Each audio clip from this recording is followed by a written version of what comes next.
ಹಳೆ ಕಾಲಕ್ಕೆ ಅತ್ಯಂತ ಉತ್ಕಟವಾಗಿ ಅನುಭವಿಸುವಂಥ ಪ್ರಸಂಗ ಬರೋದು ತುಂಬ ಅದ್ಭುತ.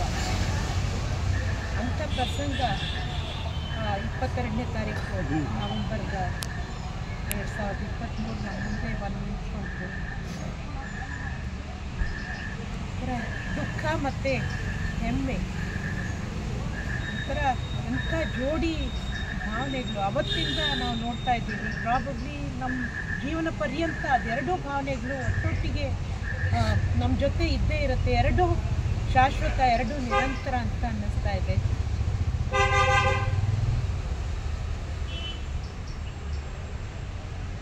ತುಂಬ ಪ್ಯಾಷನೇಟಾಗಿ ಇದ್ದ ಪ್ರಾಂಜಲ್, ತುಂಬ ಸಣ್ಣ ವಯಸ್ಸಿಂದ.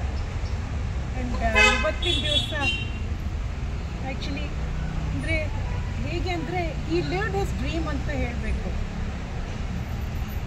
ಬರೀ ಆರ್ಮಿಗೆ ಹೋದರೆ ಸಾಲದು,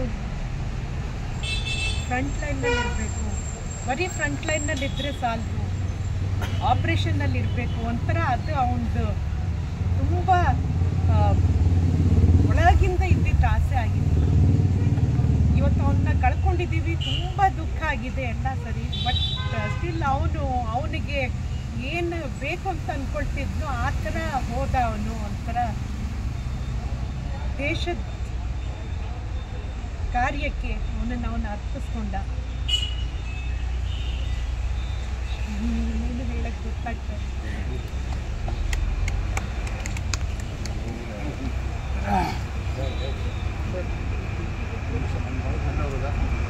ದಯವಿಟ್ಟು ಎಲ್ಲರೂ ಸರ್ಕ್ಯೂಟ್ ನೋಡೋದು. ಅಲ್ಲಿ ಒಂದು ಸಣ್ಣ ಸನ್ಮಾನ ಕಾರ್ಯಕ್ರಮ ಈ ಸಂದರ್ಭದಲ್ಲಿ ಒಂದು ಎರಡು ಮಾತು ಪ್ರಜ್ವಲ್ ಅವ್ರ ಪೇರೆಂಟ್ಸ್, ನಾನೊಬ್ಬ ಮಾಜಿ ಸೈನಿಕ.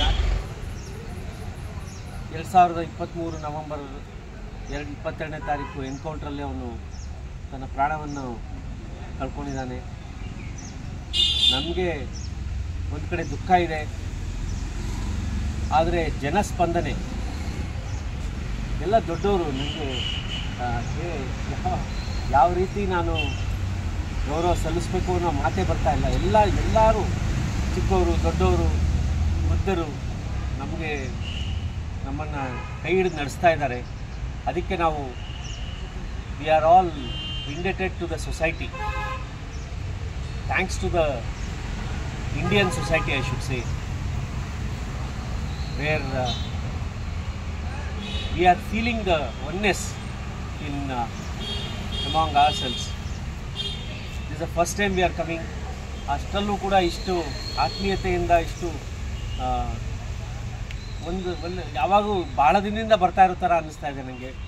ಭಾಳ ಥ್ಯಾಂಕ್ಸ್.